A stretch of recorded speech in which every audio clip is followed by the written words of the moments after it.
Okay. Hi, I'm Sean Chris, and also known as Sci-Fi Chris, and welcome to my YouTube channel. Today I want to talk about, Star Trek.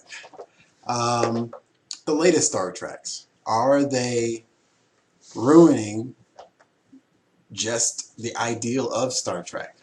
Now, J.J.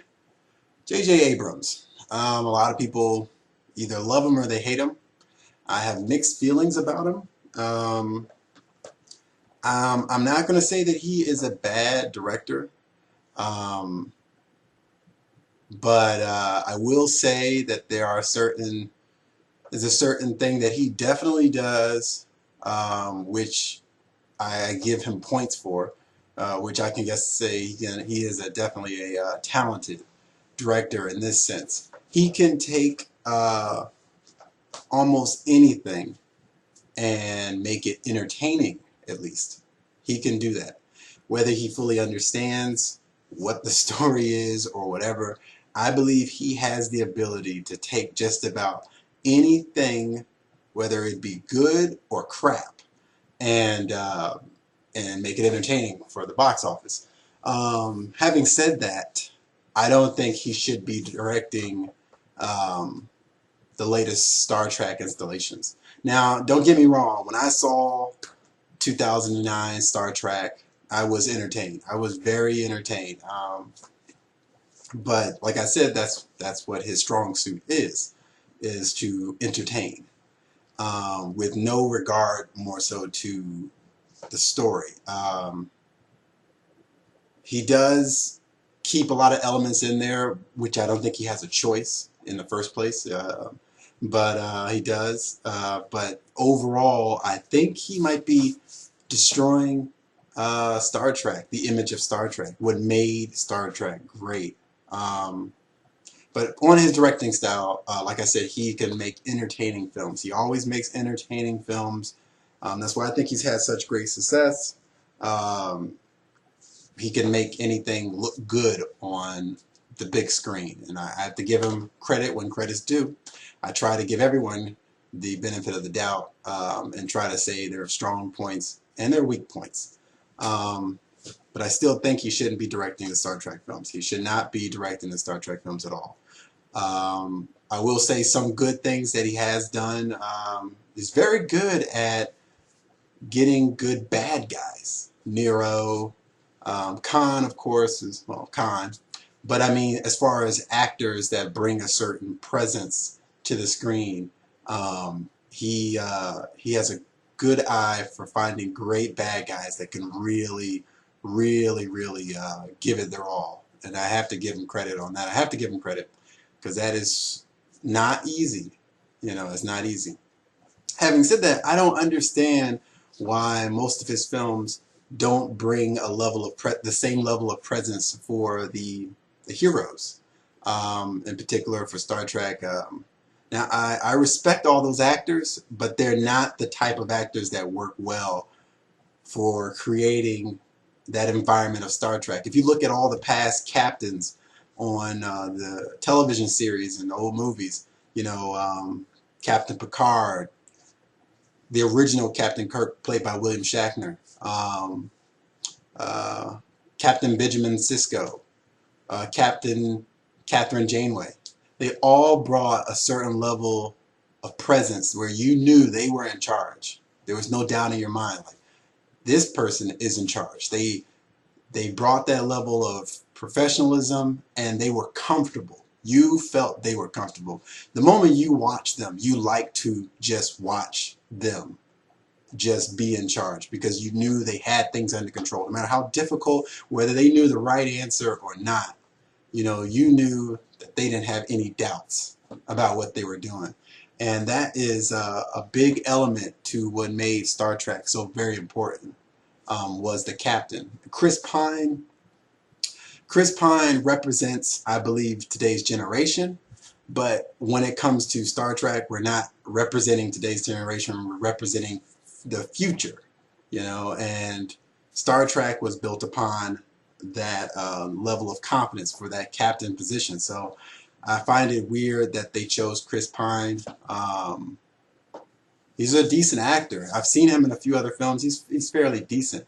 Does he bring that level, that presence? No, not at all. Not at all. The guy who plays Spock, his name escapes me right now. He okay, Zachariah Quinto. Okay. Um, Honestly, I had a hard time getting past the fact that he plays Siler on Heroes. I saw him so much as that, it was difficult to see beyond that. But I got over it. Now, I believe that he's another okay actor. For the level of Star Trek, no, not at all. He appears to be trying a little bit too hard. There's something about Leonard Nimoy that he was just so comfortable. That's another thing too.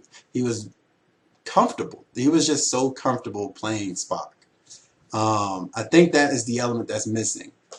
Is that comfort level on all angles for the captains and for all the other crew members. Let me see, who is the... Okay, Carl Urban. I really like Carl Urban, the guy who played um, Dr. McCoy, Bones. I really, really like him as an actor. I mean, I think he is... I've seen him in quite a few films, and he's a very entertaining actor and very talented. I think he might have tried a little bit too hard to play Bones. Um, but nonetheless, he's still... I think he's the best fit for what they were trying to do as far as duplicating that environment. He was the best pick that they could get for that role. But another thing is too, when you look at the original Star Trek cast, he was the original person who played Bones was very comfortable as well with his role. It just didn't seem like they had a doubt about playing that role. This one, he seems like he's going to have a heart attack every 5 minutes. And don't get me wrong, the original actor, you know, he was a bit hysterical sometimes, but I don't think on the same level. Yeah, so that just goes back to, you know, the entire cast and not bringing that certain level of that presence and comfort on playing those roles. Bad guys, hands down. I feel as though they bring that presence and that comfort, like they're sure of what they're doing. You know, they have no doubts whatsoever. I think they make the audience comfortable when they appear on screen. So yeah, great eye for bad guys, not so good eye for the heroes. And I think it's all in an effort to make them relatable. I think it's a mixture of bad casting with bad writing as well. I mean, I could go on forever with the weird things that they've done with Star Trek that doesn't make a lot of sense in the latest installments. I'm sure you guys are going to comment quite a bit on just the weird, stupid things that they've done. I'm not going to go into detail with all that. I'm not going to go into detail. I just want to talk about a lot of the major things. I want to just skim over everything as far as what I see is wrong with these installments of Star Trek and how they're kind of ruining Star Trek in general. Another thing I'm sure that everyone have noticed, there are Star Trek films but no Star Trek show going on at the same time. And I don't think that would have been as bad if it wasn't for just how this latest Star Trek was presented out there. So it's a shame that there are no shows. I think everyone lives for the shows. The shows really set the tone.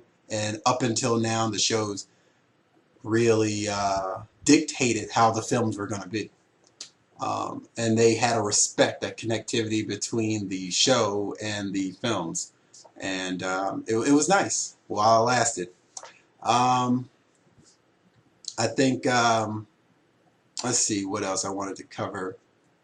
Oh, yes, and where it's going to as well. The latest from what I've heard, what Star Trek Beyond. That's right, Star Trek Beyond will be coming out next year, 2016. Um, J.J. Abrams is not going to be directing it. Obviously, he's working on the Star Wars films. I'm not even going to get started on that. I'll probably make a different video in response to him working on that.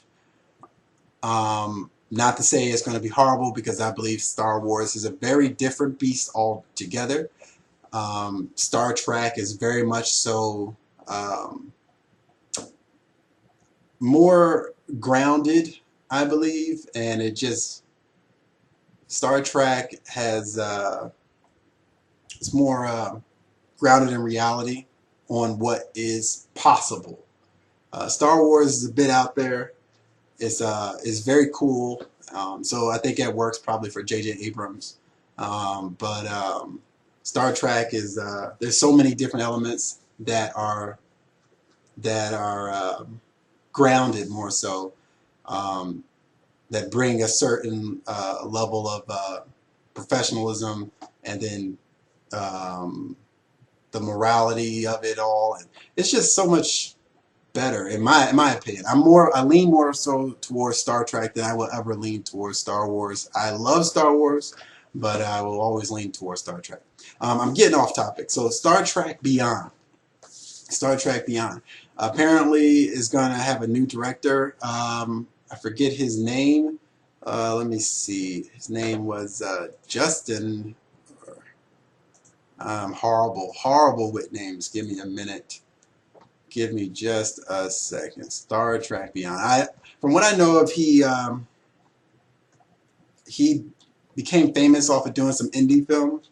Let me see. And I remember watching that indie film and thinking that it was actually pretty decent. Let me see something. Star Trek Beyond. Star Trek Beyond, directed by Justin Lin. That's right, Justin Lin. Okay, so this guy, Justin Lin, if there were any hope for him to take this in a different direction, you can forget about it. It's not going to happen. He's going to carry on the J.J. Abrams style, I have no doubt. Based on just the last few films that he's done Fast and Furious, he's done Fast 5 and Fast and Furious 6. Cool films. But J.J. Abrams, that's all he does is like to do cool. To the point where he almost ruins a lot of stories. And after a while, it's just a big blur of J.J. Abrams style films, and where you really can't tell the difference between his films. That's one thing I don't like, because he's got his own style. Like I said, he can take crap and make it look great, but if you look at it, it's like this one big blur of J.J. Abrams style films that just, it's just one big shiny blur on the movie screen. Great entertaining films. I mean, I love entertaining films. We all love to be entertained. But I think when it comes to Star Trek, we would really love the core values of it to stay intact. I don't think that's going to happen with these other films, based on this guy's last few films that he's worked on. I think that style is going to be carried on, which sucks. It really does. It really sucks. I hope something does happen in the future where it goes back to the core of what made Star Trek great. Like I said, the captain and the presence that he brought. The story, the work that the crew, you felt as though the crew really were solving problems. I can't necessarily say that the crew now is actually solving anything. Like I said, it's more like a blur of J.J. Abrams, just kind of everywhere, which kind of glazes over all of the details mostly. And then when you go back, you realize certain things that make sense. Like at the end of Into Darkness, he was kicking that thing. Yeah, it just, a lot of things really didn't make a whole lot of sense. Yeah, but it looked good. That's about it. It looked good, and Yeah, that's all I can say is that it looked good, but it lost its value. It really lost its value big time. So I'm sure. I mean, I did a very quick gloss over today's Star Trek. I might make another video. Not sure on that, but you can never say enough about Star Trek, in my opinion. But tell me what you think. You know, I'm sure you guys are going to have quite a bit of debates about today's Star Trek. I think most people that are a fan of the original Star Treks, Star Trek Next Generation, Deep Space Nine, Voyager, um, I think most people are going to agree that today's Star Trek is not doing the legacy of Star Trek any justice. Um, it's just not. And it's a shame. It really is a shame. I wish that it did, but I think most people will agree that it's not quite living up to its full potential. And like I said, it's J.J. Abrams style. You know, he glossed over the whole thing by saying it's an entirely different. Um, what was it? Entirely different time. You know, it was alter the past with Spock coming back. So that's probably his whole excuse to how things are in this world, in this version of Star Trek. It's really messed up in that sense, you know, because I notice he does that a lot, and it's really annoying. So, but yeah, let me know what you think. Comment below, and I look forward to reading what you guys have to say. And you guys have a good one. I'll see you later. Sci-Fi Chris is signing out.